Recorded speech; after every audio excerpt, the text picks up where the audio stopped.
Ferd. Well, thank you, Mr. Speaker, for the opportunity to engage in this debate. Bill C-45 is, of course, the bill that will legalize marijuana in Canada. And when we talk about legalization, we have to understand what this legislation does. It normalizes the use of marijuana in everyday life across Canada. That's what it does. Like cigarettes, which were normalized many years ago, same thing with booze, marijuana will now become an accepted part of Canadian life. And the message we send to our children is a terrible one. It is one that says, we give up, we surrender. We're no longer going to take action to eliminate the use of marijuana and other drugs in our society. We're simply going to do, as my colleague said, the coward's way, acquiesce and legalize it. And Mr. Speaker, I'm absolutely confident that this Bill C-45, representing the normalization of the use of marijuana in Canada, is going to become a massive public policy failure for this Liberal government. Just like its tax reforms, where they attacked small businesses, where they attacked diabetics, where they attacked those who are getting employee discounts, where they attacked the mentally ill. That has become a massive policy failure. And this Bill C-45 is also going to become a massive policy failure for the reasons that I will articulate. The bill effectively legalizes the sale and use and cultivation of marijuana. And as I said, it normalizes its use. We have worked so hard as a society to discourage cigarette smoking. And yet here we are, opening the door to what is arguably an even more dangerous substance. And the irony is that this government, while it's passing this law to legalize the use of marijuana, is then engaging in a public relations and communications strategy that says to the young people who will now be purchasing marijuana, that, oh, you shouldn't buy it because it's very dangerous. We don't want you using marijuana, but we're actually going to legalize and normalize it. I mean, the hypocrisy in that is jaw-dropping. Now, I was an elected official in the city of Abbotsford for many years. I was very pleased to serve there as a city councillor.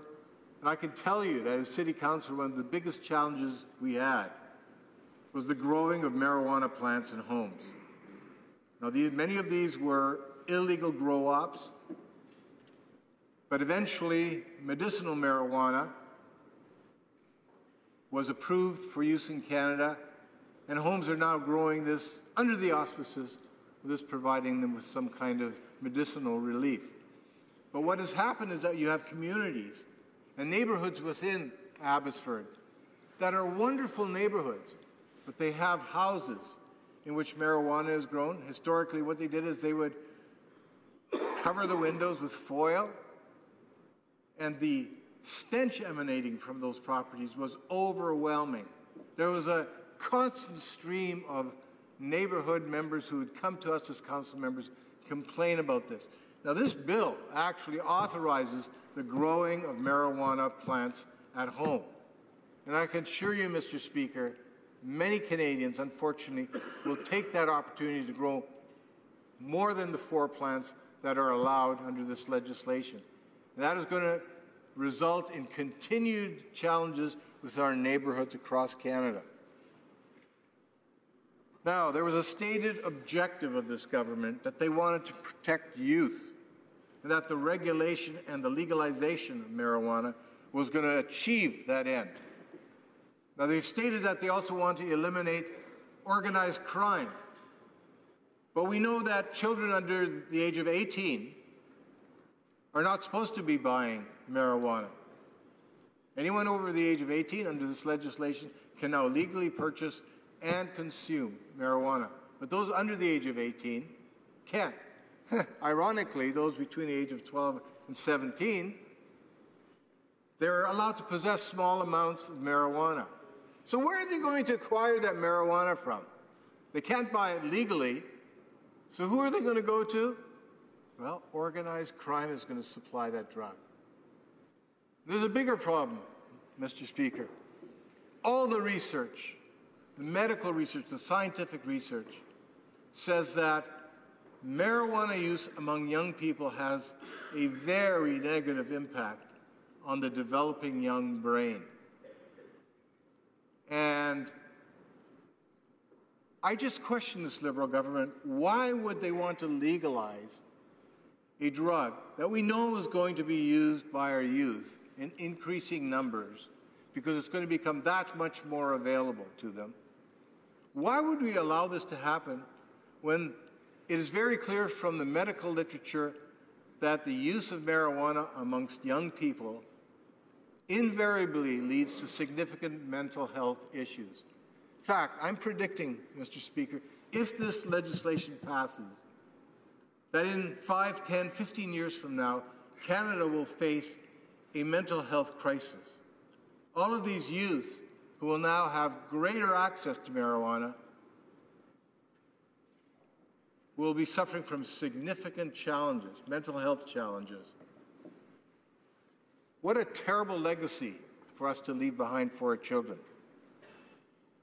Now, I wanted to address the issue of the timing of this legislation. As you know, the Prime Minister has said, I'm going to ram this thing through and implement this legislation by July 1st of 2018, so next year, July 1st. Yet we've heard from the police chiefs across Canada that it's impossible for them to get ready and implement this legislation with all the challenges this bill represents.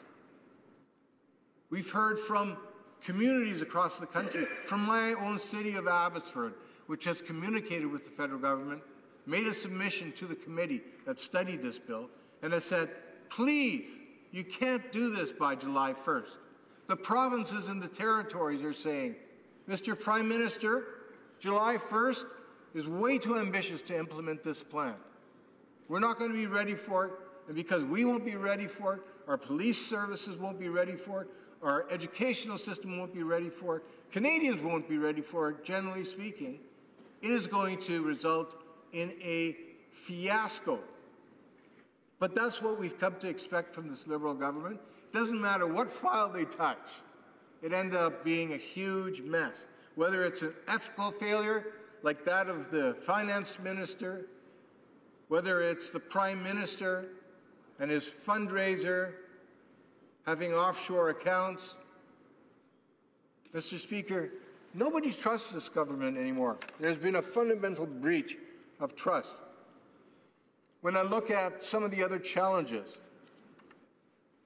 I want to be very clear that we support ticketing the possession of small amounts of marijuana.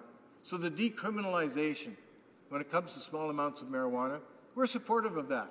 We don't want to leave young children with a criminal record. But this bill goes far beyond decriminalization. It is clear-cut legalization of the use of marijuana and the normalization that follows. I would also highlight we run a huge risk as we normalize the use of marijuana in Canada, where you're entitled by law to have possession of small amounts of marijuana. Many of our Canadians are going to be traveling. They will have used marijuana regularly. They will have some of it in their glove compartment. They come to the U.S. border. And suddenly the border agents, they say, hey, what do you have in your car? Do you have any guns? No, we don't. Do you have any drugs? No. So they rifle through the car, and suddenly they find out there's marijuana in the glove compartment. And what happens to those people? They'll probably be apprehended on the American side. They'll have a criminal record on that side of the border. They'll have to go through the legal process there. Just one of the small, many consequences that this bill will generate. And finally, just a note, Mr. Speaker. It's very clear that this government has run out of money. That's why they're taxing Canadians to death. They've gone after small businesses, diabetics. They've gone after employee discounts. They've gone after the mentally ill. And now they're going after marijuana. They're going to tax marijuana more and more because they're running short of money. Can you imagine that being a pretext for passing a bill like this, which will have enormous consequences for Canadians? I say to my Liberal friends across the way in closing, give your heads a shake. Reconsider what you are doing here. This is bad policy. It's going to hurt future generations of Canadians. Don't do it. Questions and comments. The honourable member for Kingston and the Islands. Thank you very much, Mr. Speaker, and I appreciate the comments from the member from Abbotsford. We get along great on the Environment Committee. We had a great discussion this morning there, and regrettably, I see some challenges with what he's presented here today. In particular, he talked about normalizing the normalizing the use of cannabis. Is he aware of the fact that 21% of the youth currently have used marijuana? Is he aware of the fact that 30% of young adults use marijuana? I don't know what more is required for him to realize that it's already a problem. He then talked about access to cannabis, and in particular the access of young individuals, to young children to cannabis, and how legalizing it is somehow going to make the give rise to the criminal activity behind production and distribution. Well, I ask him then, how many of the young people are getting, brewed at home alcohol or tobacco that's been grown and dried at home and rolled into cigarettes at home? It simply will not work like that, Mr. Speaker. The reality of the situation is when we can legalize to regulate the production, when we can then start to, like we have with cigarettes, properly inform and educate and inform children about the challenges, we will then be so much more successful. And I'm not creating a brand new scenario here. This has already been the case. We've already seen this happen with alcohol and tobacco. We have a much higher success rate at keeping them out of the hands of children. I'm curious if he'd like to respond in light of the fact that, I bring up that so many youth are already experimenting with cannabis. Before we go to the honourable member for Abbotsford, I want to remind the honourable members, I know a few of them are getting antsy and, I won't say yelling, but suggesting. When I do say questions and comments, I leave it to the members to say either ask a question or make comments. I'll leave it to the honourable member for Abbotsford. Well, thank you, Mr. Speaker, and I did want to reciprocate the comments to my colleague. We do work very well at committee and we get a lot of things done, which indicates that there's a lot of goodwill around the Environment Committee table. He has suggested that a significant percentage of Canadian youth already use drugs to some degree. And he's right. So he asks the question, isn't this already a problem? Yes, it is. And this bill will make that problem worse. Much, much worse for the reasons that I articulated. Just because there are youth that have been using it illegally, like our Prime Minister used marijuana illegally, just because they are using drugs, that doesn't mean this is good for them. It doesn't mean that we should normalize the use. It means that we should find new and creative ways of discouraging the use of marijuana. The irony is, the government and this bill is legalizing the use of marijuana, and it's going to increase the usage of marijuana amongst our youth. At the same time, this government is establishing a policy to communicate with youth to tell them not to use marijuana. I mean, the hypocrisy is jaw-dropping. Questions and comments. Questions et commentaires. L'honorable député de The honourable member for Sherbrooke. Thank you, Mr. Speaker, and I'd like to thank my colleague for his intervention.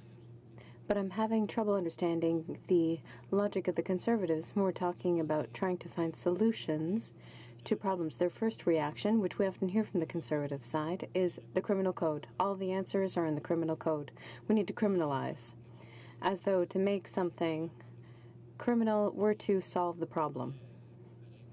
And so I will ask my colleague, he talked about cigarettes, he drew an analogy with them, that we need to create awareness, and over time we were able to cut down smoking rates,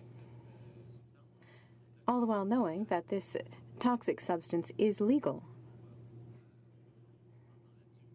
Can everybody agree on that? And I'm wondering, when it comes to cannabis, why should we not use the same approach that we used with cigarettes, which is that we can make it legal and lead awareness campaigns that will reduce rates of use, as has been done, as has been successfully done with cigarettes. Why would we not have the same success with cannabis? Oh, thank you, Mr. Speaker. That's not a lot of time, but I'll say this. He suggested that we as a Conservative Party, we want to make the usage of marijuana criminal. Well, hey, newsflash, the use of marijuana in Canada and the selling of marijuana in Canada is illegal right now. And we want to preserve the state of the law as it is. The best thing we can do, and it's something that's been resisted by the NDP and the Liberals for time immemorial, is to come up with targeted mandatory minimum prison sentences for those who produce and for those who sell marijuana, especially those who sell marijuana to our youth. Because as you know, I articulated in my speech the terrible impact that marijuana usage has on the young developing brain. So we should be going after the predators that actually produce the stuff and sell it to our kids, rather than simply say, okay, we give up, we're going to normalize it. That is a backward solution. Resuming debate, the honourable member for Langley Aldergrove. Thank you, Mr. Speaker. A real honour and a privilege